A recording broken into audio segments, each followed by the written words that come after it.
Welcome back to part 7 of the Dogs of Ancient Egypt. Today I finally get to talk about the bulk of my research, which was my corpus.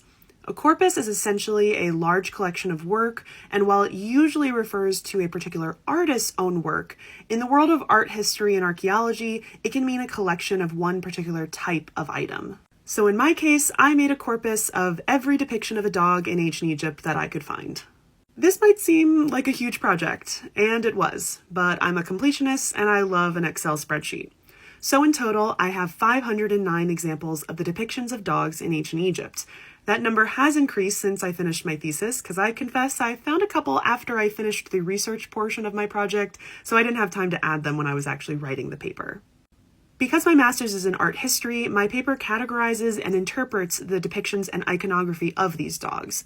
I'm not going to go into great detail in these categories, but the main 4 groups were domestic scenes, nature scenes, figurines and vessels, and burials. Some depictions can also fit into one or more categories. Domestic scenes involve a dog interacting with humans. Usually it's their implied owner. Almost 50% of my corpus fell into this group.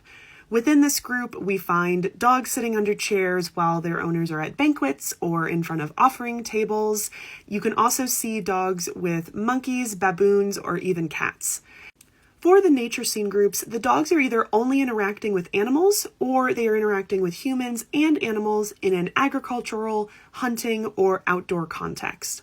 The majority of these are hunting scenes with the dogs attacking their prey for their owners. While dogs definitely assisted in hunting, hunting itself was probably not a major source of food procurement. It was probably more of a thing that the wealthy people did for fun. We also have scenes from the pre-dynastic period where dogs are just hanging out in a larger scene with lots of animals. Figurines and vessels are a little self-explanatory as it contains the physical artifacts that didn't really fit into the other 2 groups. Some of my favorites are a collection of Middle Kingdom faience figurines like this one, and this one. This is my personal favorite, and I have nicknamed him Spot.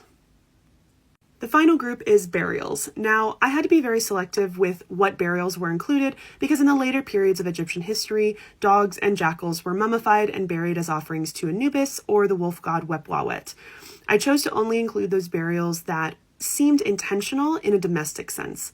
So those dogs buried in tombs with humans. Check back in for the final part of this introduction to the new series, where I'm going to let you guys pick which objects from my corpus that you want me to talk about.